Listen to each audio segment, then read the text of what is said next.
Krusty crew. Good morning, USA.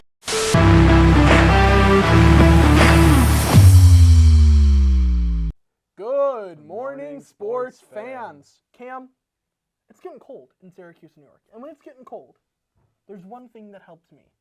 Blankets. But sometimes, okay, when you're walking around campus, you want to have a blanket on you. But you can't do that because that's not socially acceptable.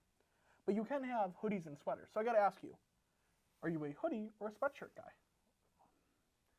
That's tough. I know. So, like, hoodies to keep me warm, sweatshirts for fashion, you know what I'm saying? And here's the thing. You have a great jawline. The sweaters, it's kind of your look. Thank you, buddy. I'm a hoodie guy. I think it's because, like, I'm, like, experimenting with my hair. Like, this is the longest it's ever been in my entire life. You bring it, like, down to here? No, God, no. But some days when it looks really bad, it's nice to just throw the hood on and be like, nobody can perceive me. So, yeah.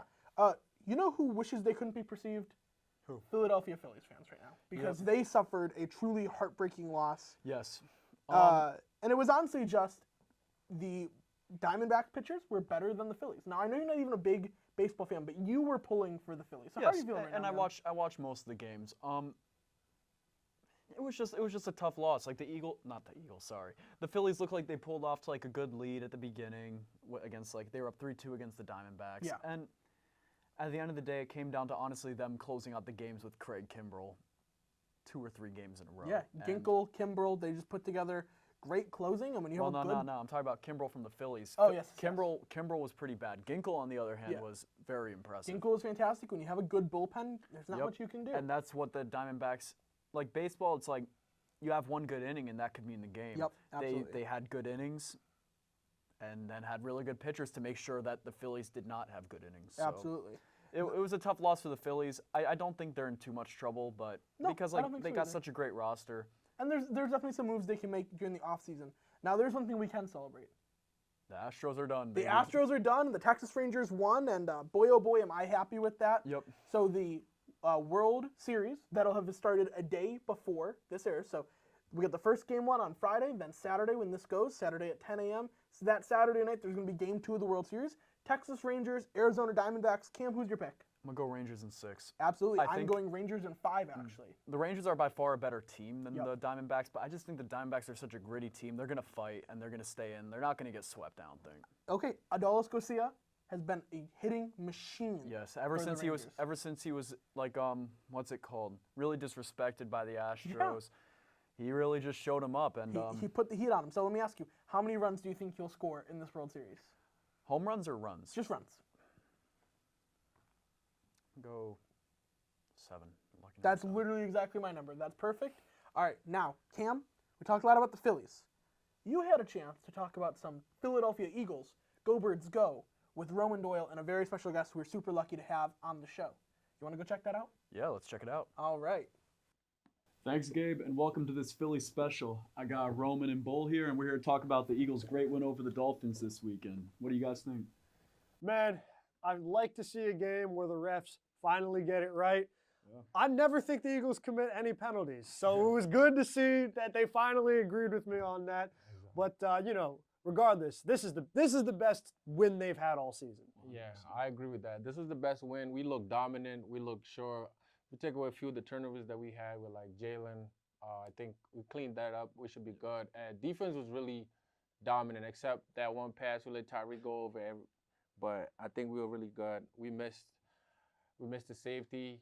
Now, our prayers are answered. I was about to say, so like on that Tyreek play, it's because we didn't have safety help in the back, and we'll get back to the Dolphins game in a sec, but now we do have safety help. We got Kevin Byard from the Titans on not much of we only trade a 5th, a 6th, and Terrell Edmonds. That's a huge get for the Eagles. I would say shout out to Javi, man, and shout out to the Titans. The Titans be blessing us. They give us all their superstars. We appreciate you guys for that. Y'all cousins for that. I appreciate that. We're about to get a time machine and you'll get prime CJ 2K from the Titans while we're at it. Man. Howie must have blackmail on someone in the Titans organization because they keep giving us everything we want. Again, we have the rumors that like Derrick Henry might come. Like that was this summer. There was rumors that was happening, but like who knows? That could definitely. I don't think we can afford him, but that would be awesome. I mean, I like Swift in the backfield right now. Swift is doing a great job. and Kenneth Gainwell. I hope my boy Boston Scott can get a few shots. Yeah. 'Cause he's the giant killer. Yeah, we'll see him in New York. We'll Definitely. we'll see him in New York. We'll get our biannual Boston Scott touchdowns in New York. But we were talking earlier, before the episode, like the Eagles have, they had 5 wins before this game.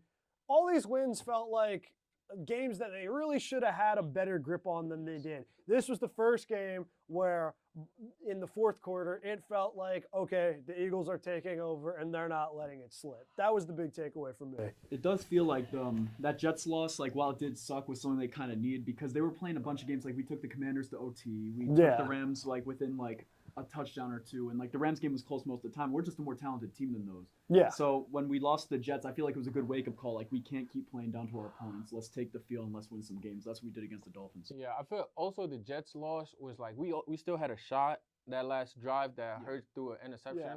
But I feel like the Dolphins was more so like coaching and like Nick Sirianni showing his balls and saying, hey, fourth and 1 at a 25-yard, we're going for it. I And loved it. I Twice. feel like also, like, if that play never worked, we would have been blaming him. So I would just credit the coach for being really, like, aggressive on that. And that's the only time we really seen, like, play calling coming to effect. And our play, I mean, ain't that the greatest play in football? Yeah. It's the best. People want to ban it. Why? Because they're jealous. You don't have Jalen Hurts on their side of the field. And so. other teams have tried it, but they haven't really, haven't done anything with it. So The brotherly shove. It's a skill issue for other teams. It's a Facts. skill issue. It's a skill issue. And it's a classic. Yeah. Also, as Eagles fan, and this is a good time, like, obviously we were young when we had T.O., but, like, having somebody like A.J. Brown that really so dominant, having, like, 125 yards for the last 5 games. Like, the only receiver that I can remember in my time that was really dominant, Deshaun. Yeah. But even that was like, different. And like 4 games of Travis Fulgham. Yeah. I mean, Alshon was good during the Super Bowl year. But he was never he was never putting up these numbers. Never this Yeah. dominant. Like, this is the Alshon's first time, reliable, like, AJ takes over. right. AJ is really dominant. Like, he can't be stopped. Third down, you have your guy, and it just, I feel like as an Eagle, I'm so confident and everything. Just know we have Jalen and we have AJ, and then we got Smitty and Goddard. Like, I feel like this is the year. It's the deepest team in the league. I thought last year was the year. This year's the year. This If definitely the If year. they don't put any slippery fields and phantom holding calls in the Super Bowl, this is our year. No, I love to see it, man. Hey, any given Sunday, we got a lot of Sundays left. They got us playing a lot of Mondays and Thursdays too, which I don't like. But I am so excited to see what the Eagles have. Although Commanders games are always a problem for them for some reason. For some reason, I don't know But why. but what can you say? Let's got to win this weekend. Definitely. I'm also predicting after this weekend we're gonna go undefeated for the remainder of the season. Oh, I'm- you heard it here first. I'm calling it 16-1 season. You heard it here first. Yeah, like for it a sure. lot. I don't think the Chiefs and the 49ers will be able to beat us, and the Bills. And those are the teams we looked at early in the year. Like, this is gonna be trouble. After beating Miami the way we did, and the other teams, I feel like we play up to our competition. And so when we see these teams, we should be able to dominate all of them. I completely agree. Facts. And the only Swiftie we care about is DeAndre. Kelsey and DeAndre Swift. Absolutely. Thank the Lord. Well, Bird Gang, we're Bird looking forward Gang. to this Sunday, and we will see you next time. Back to the best person on the show, Cameron and Gabe. Go Birds. Thanks, Bird Gang. Okay, so we just talked about how either the Rangers or the Diamondbacks are going to get a big trophy. Big trophy. Huge. So now we're going to go to Elie and Joe to talk about who in the NBA they think is going to get the big trophy. I want a big trophy. Let's go check it out. Thanks, Cam. So today we're going to be doing our award predictions for the NBA. Along with that, we're going to be talking about our final predictions and who we think is going to end up as the champion at the end of the season. So started off, Joe, who is your Rookie of the Year? Well, I mean, I think it's a no-brainer. We've seen him throughout all of preseason, #1 pick in the draft. Victor Wembanyama is my Rookie of the Year. What I've seen from him throughout the preseason is something I've never seen before from an athlete of any sport whatsoever. His wingspan is insane. He is 7'3", 7'4". He can run all across the court. He can block shots. He can shoot threes. He can make unlucky jumpers. He could do whatever it takes to win a ball game. Did you see what he did against the Warriors this past week? 5 blocks against the Warriors, playing with Steph Curry and Klay Thompson and Andrew Wiggins and all those guys. He still had 5 blocks. You can't say enough about this guy. His wingspan's insane. His jump shot's insane. Preseason, 19 points per game. It's gonna be very fun for him to watch this season. Coach Pop, what a great coach he has with him. This team developed with all these young players he has, like Keldon Johnson. I think Victor Wembanyama is easily the Rookie of the Year this year. Yeah, definitely Wembanyama is the betting favorite. But for my pick, I went with more of a dark horse sleeper, and that is Keontae George. Keontae George was the 16th pick in this past year's draft out of Baylor. The Utah Jazz selected him, and he had one of the most successful summer leagues that we've ever seen from a draft pick ever. He averaged 25 points per game, 6 assists, 2.7 rebounds, and shot efficiently from the field, 52% from the field, and 44% from 3. Obviously, with those numbers, making Summer League first team, and those numbers, he had similar numbers in the preseason. In 22 minutes, averaged 10 points per game, 3.6 assists. Was not as efficient, but that's going to come. The efficiency is going to come as he plays more. And I think that on a Jazz team that is not going to be competing for a playoff spot, there's going to be a lot of shots to go around. You have Lauri Markkanen, obviously, is going to get his. You have Jordan Clarkson, who's going to get his off the bench. But then who really else is on this team to take up all those shots? And I think Keontae George is going to have the green light from this coaching staff and is going to be able to get a lot of shots up. And so with all those shots, I wouldn't be surprised if he averages 15 to 20 points per game. And if he can do that, it's hard to see him not winning this award. But obviously, Wembanyama is definitely going to compete for it. I mean, you can't go wrong with Wembanyama. I mean, he's easily. That's true. What he's done so far and what he's projected to do this season. I mean, you can't say enough about this guy. I mean, Keontae George, I know, I've heard so much about him, like in the draft, going into the draft. So you never know. I mean, anyone can be a rising candidate for Rookie of the Year. Yeah. And so moving on for Defensive Player of the Year, my pick, Anthony Davis. For years, he's been one of the best defensive players in the league, but he's never won this award. But I think this is the year. Last year, he averaged 2 blocks per game and 12.5 rebounds. Very, very solid numbers, but that in the playoffs, it got even better, averaging 3 blocks a game and 14 rebounds per game. We saw how great he is defensively versus the Golden State Warriors and versus the Memphis Grizzlies, and so I think that we're going to be able to see that throughout the entire season this year. And we kind of see that in the beginning already in the preseason. In 5 preseason games, he has 11 blocks. He had 6 blocks against the Phoenix Suns last preseason game. He is one of the best shot blockers, one of the best defenders of our generation, and that's because of his rebounding and blocking, which I spoke about, but also his ability to guard on the perimeter. He's one of those bigs that you're not afraid to switch a smaller guy onto him with his length and his, how quick he can move his feet. And the Lakers, I think this is going to help him a lot. The Lakers have added a lot of depth. They have Rui Hachimura. They added Christian Wood. They added Jackson Hayes. And that's going to allow Davis to play more of the 4, more of the power forward position, which is his preferred position, as he's mentioned, I think he mentions it every single season. And that's going to allow Davis to play the 4, which is going to allow him to hover around the paint and block shots and wreck the game with his defensive ability. So I think he's going to be the Defensive Player of the Year, with the Lakers being one of the best teams in the Western Conference. What about you, Joe? I see where you're coming from. AD, he's no scrub. He can play basketball. For sure. Although I understand where you're coming from the defensive side, his offensive side is just not there anymore from my perspective. So who knows? Maybe his defense will show up this year. However, for my pick, I'm going Jaren Jackson Jr. Let's see. So he won Defensive Player of the Year last year. I can't see him not winning that again this year. The Grizzlies added Marcus Smart on defense, another Defensive Player of the Year.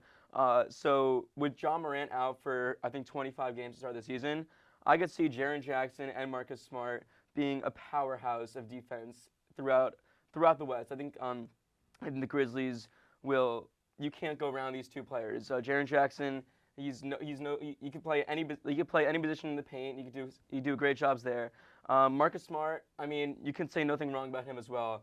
Many people are like, man, I can't believe Marcus Smart's on the Grizzlies. He did so well with the Celtics, and you know what? I don't know. I mean, I think Marcus Smart and Jaren Jackson can do something special this year. Many people are sleeping on the Grizzlies. Many people are talking about the Nuggets, Warriors, Suns. People forget about the Grizzlies since he lost to the Lakers last year in the playoffs. I still think the Grizzlies have a chance without John Morant, and it starts with Jaren Jackson Jr. He has to step up, and I think he'll do it in a great way. He had 3 blocks per game last year, which is something I could see him increasing for this season. So yeah, I think Jaren Jackson Jr. has a great chance to be back-to-back for Defensive Player of the Year. So let's talk about Most Improved Player. Do you want to start? Yeah, this is actually Most Improved Player. The pick that I have is the pick I'm most excited about. Okay. The player that I have here is Cade Cunningham. So last year, had a pretty disappointing season.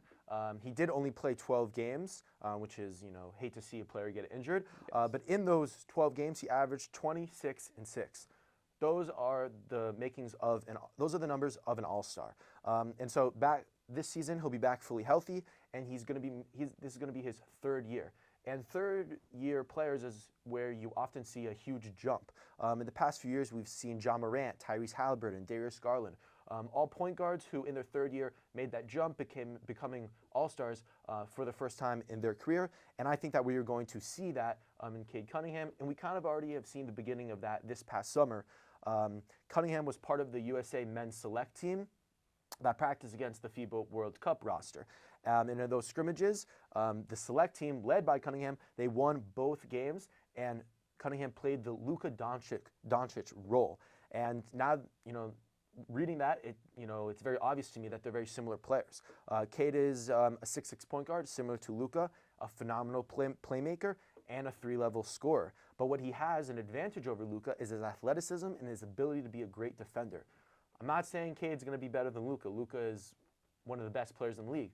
But if Cade can play the Luka role for this Detroit Pistons team, then I think that he's going to make a huge jump. Also, helping Cunningham is the Pistons' new head coach. They hired Monty Williams as their head coach, and he has a lot of experience in the league, but a lot of league experience helping guards, specifically Chris Paul. He helped Chris Paul when he was in his prime in New Orleans, and obviously made a finals with Chris Paul with the Suns. So Cade is the best coach of his career, a solid young roster. He's going to be making that 3rd-year jump, and I'm expecting a big year from him. Just to follow up on that, Cade Cunningham, I know he was a first overall pick a few years ago. Many people believe that he's not as quick with the ball as many people think he is. He obviously is a great shooter. Do you think that will change this season? Do you think his drive to the basket will change with the addition of Oscar Thompson this season? Do you think that perspective of him, the narrative that he isn't as athletic as people think he is, he doesn't drive to the hoop as most people think he should? Do you think that perspective of him will make him the most improved player of the year in your mind? Yeah, so I think as time goes on, just younger players, when they get to the league, they struggle finishing. But as time goes on, they become stronger, they get in the weight room, and they kind of get a feel for the game, and that improves their finishing. And so he played his rookie year, but really hasn't even he only played 12 games in his 2nd year. So he's still really young, doesn't have a lot of experience. I think as time goes on, he's going to get better. And I think the hiring of Monty Williams is underrated and going to really help Cade Cunningham get to the next level. And yeah, if he's going to win Most Improved Player, I'm expecting him to be an all-star this season. All right. Yeah, so for me, I'm going kind of in that same route. I'm going Jordan Poole. Actually, he's not really in the same route. Jordan Poole's now on the Wizards. He's not on the Warriors anymore, shadowed by the likes of Steph Curry, Klay Thompson, Andrew Wiggins, and even Donte DiVincenzo. He's on a new squad with new role players to rely on: Kyle Kuzma, Denny Avdia, Tyus Jones. He has all these types of teammates that can help him. We saw in the preseason he dropped around 40 points, I think, against the Knicks. Again, it's the preseason, but Jordan Poole, he's a great player. I mean, he's a good guard. I think he can improve as that star player from the Wizards that nobody's believing can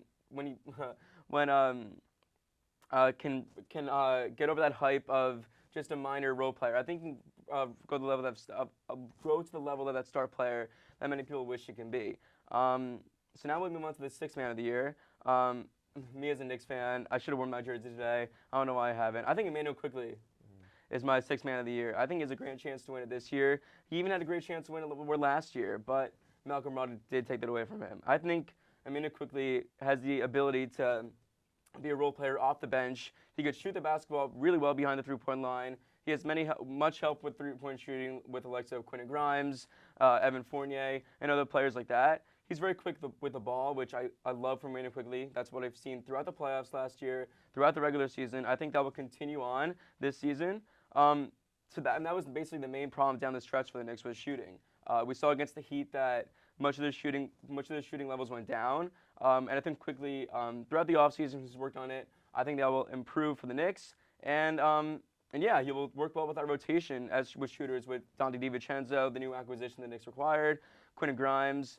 So yeah, I think that if the Knicks create chances for him to get open across the arc, I believe that Immanuel quickly has a good chance of winning Sixth Man of the Year. What about you? So for me, I went Bobby Portis. Last year, Bobby Portis came third in Sixth Man of the Year. He averaged 14 points per game, close to 10 rebounds, 50% from the field and 37% from three. So great numbers for a bench player and really efficient shooting off the bench. And obviously, the biggest news in this offseason, especially for the Bucks, was that they made the move to trade for Damian Lillard. And so I think now a lot of the defensive attention is obviously going to be going on Lillard and Giannis, allowing for other Bucks to get great looks, and I think Portis is going to be a huge beneficiary of that. The Bucks are obviously competing for a title. They're going to be one of the best teams in the conference, one of the best teams in the league, and the only way that they're going to be able to do that is they're going to need Bobby Portis to put up similar numbers or even better numbers than what he did in the past. He's improved every single year he's been on the Bucks, and I think that he continues to do that for a Bucks team that is going to be one of the best in the league. And then moving to our last award, obviously the most valuable, I guess you could say, and that is the most valuable player. And for me, I have Jason Tatum. So the Celtics had a disappointing end to their season, losing in the Eastern Conference Finals to the Miami Heat. But in the regular season, Tatum did have his best season of the career. 30 points per game, 4 assists, 9 rebounds, 46% from the field, and 35 from three.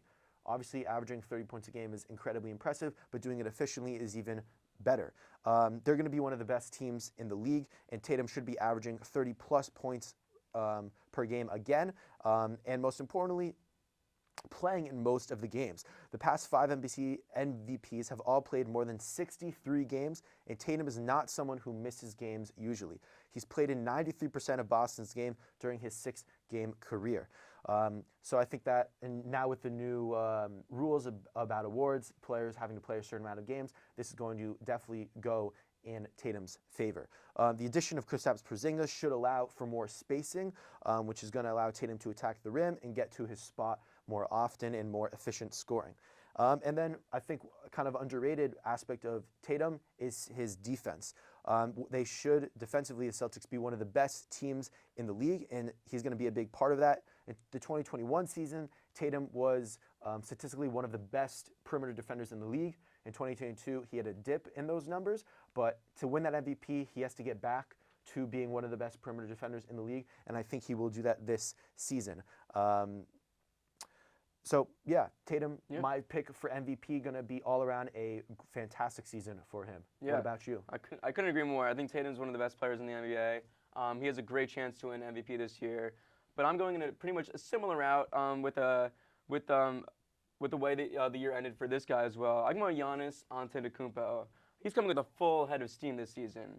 Have you seen what he posted recently on Instagram? He tagged Christian Wood on his Instagram when he dunked over him. It was a preseason game, and he still tagged him on that post. I thought that was, 1, hilarious, and 2, something that, we haven't seen from Giannis. We've seen him as this content player that just focused on his game, but now we see him with a full head of steam this season.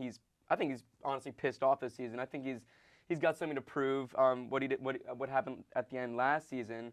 And let's talk about the new addition of Dame. I think Damian Lillard will help out Giannis Antetokounmpo in a fantastic way. I think that pick and roll that will be unstoppable for the Bucks. I don't think anyone has a chance of stopping that. And if they do, good luck. Maybe Jaren Jackson of the Grizzlies. Maybe he's the only guy that can stop that. But I think the Bucks pick and roll situation there is too unguardable. And I think Giannis coming off that pick and roll, and I just think it's very impossible for someone to be able to stop him at that size with the likes of Dame Lillard trying to assist there. So yeah, I mentioned before he's pissed off after last season when they lost to the Heat in the first round. They only won one game in that series, which is pretty embarrassing. I know he got injured, but I mean, again, they were the first overall seed. They looked like the clear contenders to win the championship, and they lost to the 8th seed in the Bucks. That's something that Giannis knows in the back of his head. He also got that extension too recently, which I think will help him a lot. I think it'll make him even more impressive for Giannis to win this award. So yeah, Giannis has also not won the award. It's been a while since Giannis has won MVP, and I think he'll win it again this year. So finally, let's move on from our predictions of awards. Let's get on to our finals predictions. So I'm going to go Celtics over Nuggets. You mentioned Celtics. You mentioned Jason Tatum. You mentioned how much of a great player he is. What they've added during free agency, during the offseason is unbelievable. They got a premier defender in Drew Holiday. They got Kristaps Porzingis. Those two players, former All-Stars. I think they'll be All-Stars again this season.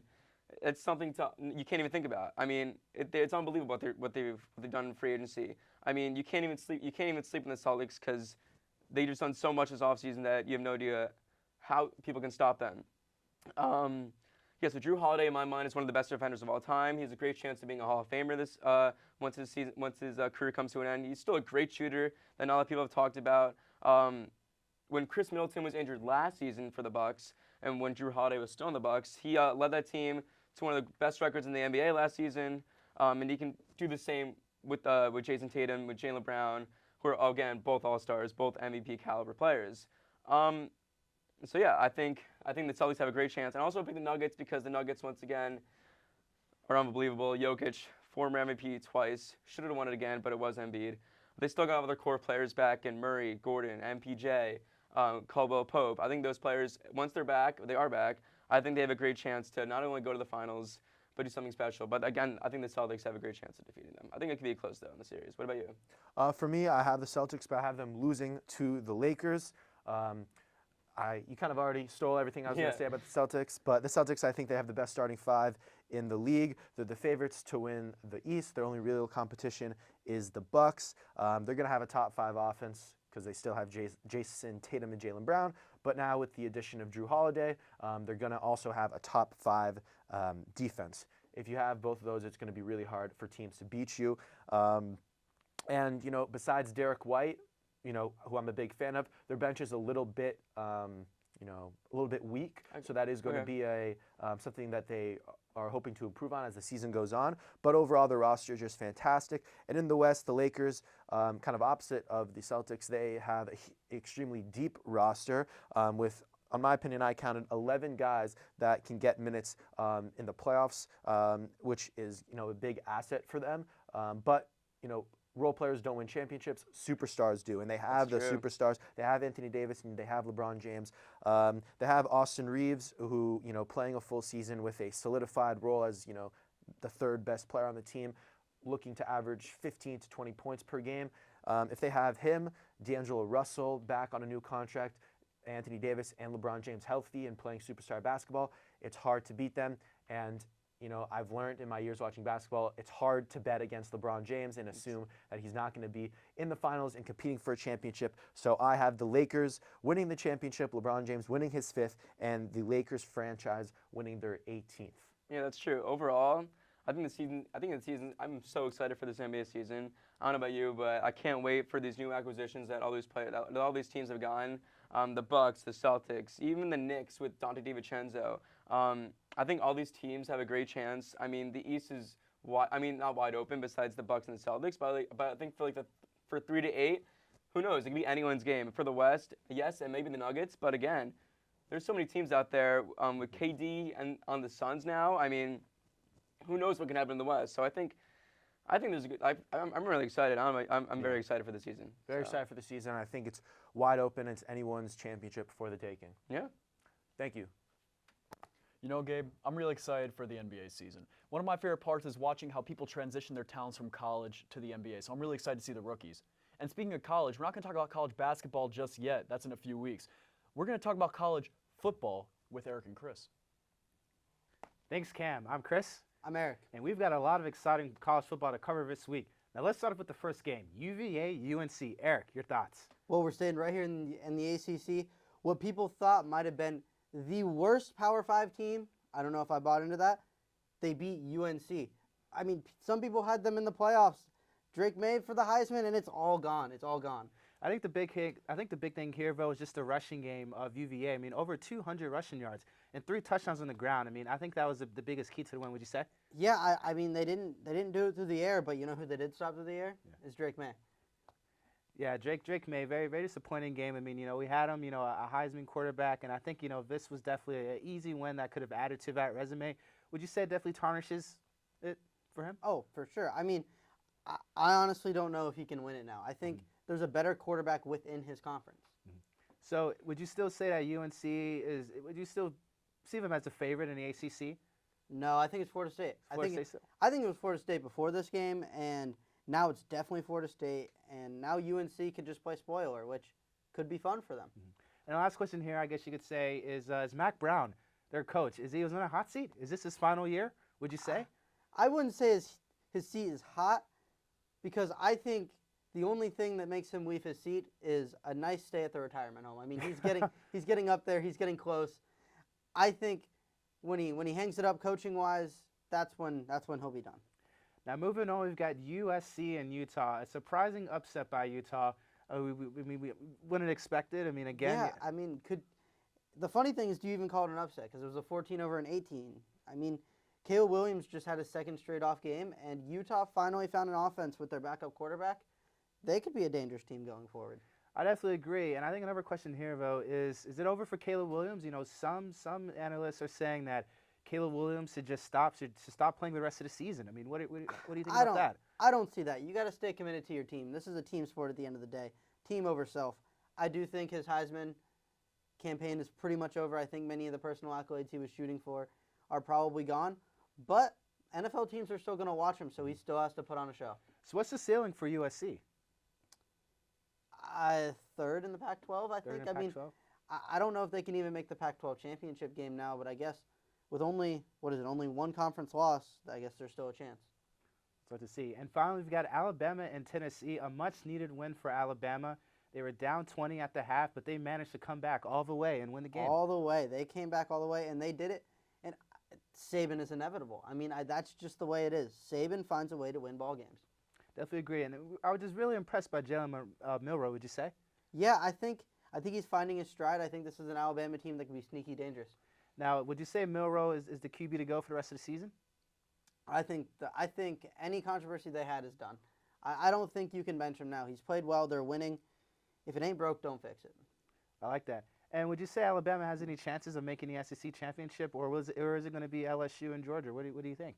I think they have all the chances. I think they control their own destiny, and I think if they can win the SEC championship, the playoffs could be calling. I mean, that is their ceiling this year, even in a year that is a down year for Saban. Mm-hmm. Now, moving on to the Heisman odds, we've got J.J. McCarthy starting as the favorite right now, and then next we have Michael Penix Jr., followed by Jaden McDaniels and Jordan Travis. Yeah, J.J. McCarthy is one that I think maybe some recency bias, maybe some other teams and other players stumbling. I want to see him lead the Heisman odds and stay at the top for a couple weeks straight. I mean, you can't deny him. I mean, the stats, he's got it there. I mean, 17 touchdowns, only 3 picks, and he's got the yards. I mean, so I'd say he's also been playing, pretty statistically, pretty good. He has. I wonder if he can get over the Heisman being a name thing. I mean, yeah, he's a big name, but people have been talking about Penix, Daniels, Jordan Travis all year, and so those are the names he's got to compete with, and he's got to set himself apart from. Now, Eric, who is your dark horse for Heisman odds? Jordan Travis. I think Florida State has a winnable schedule, I would almost call it an easy schedule, which is great for Heisman because he can put up a lot of yards, a lot of touchdowns, and if he can keep the turnovers low and keep the scores of the game wide, I think they have a shot. I think they have a shot, and I think he has a shot. Now, moving forward, who would you say would you say that your top 5 has shifted at all? Top 5? I think it's pretty much stayed the same. I mean, I think any of the top 5 or 6 in the rankings right now can make the playoffs. Now, would you say Georgia, have they taken a step back or a step up? I think they're plateauing, and I think that's dangerous because they look vulnerable, and if they're going to stay at that plateau and right on the edge of the cliff, then they're eventually going to get knocked off. I mean, someone is going to step up, and whether it's in the SEC championship or the playoffs, someone's going to step up. And I definitely agree. I mean, in years past, I think, and even this year, it's definitely been that Georgia defense that has, won them the ball games. And now this year, you can really see that difference between, their offense and the defense. And so the offense definitely has to, step up this year. And I think the unique part about this year is all the Power 5 conferences are going to be able to step up to the plate and have a contender, and it's all. I think this year could really come down to the voters. I mean, I don't know if we're gonna walk away from the end of championship week and think, well, I think we know our top 4. I think we're gonna have to wait and see what the voters value this year, and it changes every year. It feels like. We definitely will. Thank you all for your time. You have a great rest of your night, and ciao. Thanks, Cam. Bye. Thanks, guys. Now, college football is great. Cam, I personally prefer professional football. My game of the week that I think everyone should be watching: Texans, Panthers. Bryce Young, number 1 pick. C.J. Stroud, number 2 pick. I think C.J. Stroud is drastically better, and I think he has a chip on his shoulder to prove that the Panthers should have taken him. What's your game of the week? My game of the week is probably going to be the Bengals versus the 49ers. The Bengals have gotten up to a tough start. A lot of people are doubting Joe Burrow. There's a lot of, we don't know if T. Higgins is going to get traded or not. Probably will. And there's a lot going on. But the Niners, coming off of 2 bad losses, and Brock Purdy might be out this week with a concussion. We're going to see the return of Sam Darnold. Darnold Schwarzenegger is going to go in, and he's going to try and terminate Joe Burrow and the Bengals. But I think this is going to be a get-right game for the Bengals and Cam. I think the Bengals are going to show that they are a playoff contender still. Interesting. I agree. All right. Thank you guys so much for watching. We'll see you next time.